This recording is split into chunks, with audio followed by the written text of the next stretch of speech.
കാണാമുറിയാത്ത സമരമായിട്ട് India ഒട്ടാകെ കോൺഗ്രസ് നിലയുറപ്പിക്കും.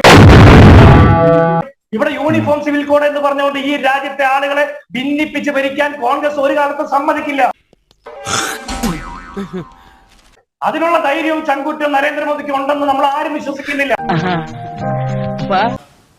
അല്ല, നരേന്ദ്രമോദിക്ക് ചങ്കൂറ്റം ഇല്ലാത്തത് കൊണ്ടാണല്ലോ കോൺഗ്രസ് ഭയന്നിരുന്ന ആർട്ടിക്കിൾ 370 എടുത്ത് കളയാനായിട്ട് അദ്ദേഹത്തിന് സാധിച്ചത്.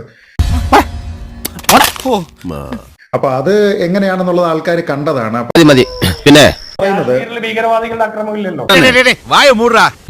അതുകൊണ്ടാണല്ലോ നിങ്ങളുടെ രാഹുൽ ഗാന്ധിക്ക് സഹോദരിയുടെ മേൽ മഞ്ഞെറിഞ്ഞ് കളിക്കാൻ പറ്റിയത്. അപ്പളേ നമ്മൾ പിന്നെ വരാം അല്ലേ? അതുകൊണ്ടാണ് ഇന്ത്യൻ പട്ടാളക്കാരെ പാകിസ്ഥാന് വിട്ടുകൊടുത്തത് അല്ലേ? ഈ കിട്ടിയതൊന്നുമല്ല, ശരിക്കുള്ളത് കിട്ടാൻ പോണേ ഉള്ളു. ഏത് പാകിസ്ഥാന് വിട്ടുകൊടുത്തു? ഏത് പട്ടാളക്കാരെ വിട്ടുകൊടുത്തേ? നിന്റെ പഴം തള്ളിയിട്ടുണ്ടോ? ആരെ ഏത് വർഷത്തെ കാര്യം പറയുന്നത്? ഈ പുൽവാമയെന്ന് നിങ്ങൾ മറന്നുപോയോ? പുൽവാമ വിട്ടുകൊടുത്തതാണ്. ഒന്നുമില്ല, ചെറിയൊരു ലൂസ് ചിലപ്പോ കൊച്ചു കുട്ടികളെ പോലെ ചോദ്യം ചോദിക്കുന്നതിന് മറുപടി പറയുന്നില്ല. സുരക്ഷ പിൻവലിച്ച ചാവുന്നതിലും ഭേദമല്ലേ ബോധം കിടന്നത്. രാഹുൽ ഗാന്ധിയുടെ സുരക്ഷ ഞാനല്ലല്ലോ പിൻവലിച്ചത്. രാഹുൽ ഗാന്ധിയുടെ സുരക്ഷ ഞാനല്ലല്ലോ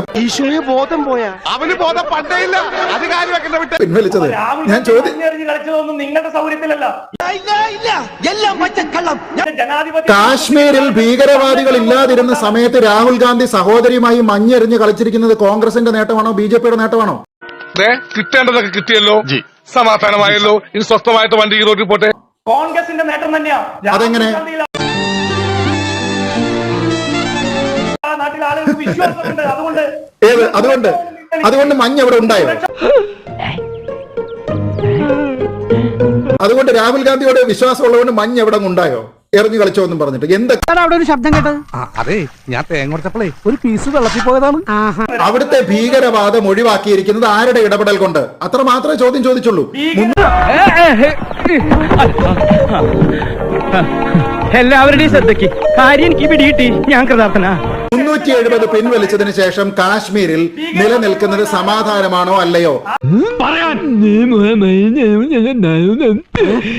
സത്യമായിട്ട് എനിക്കൊന്നും അറിയാൻ മേല.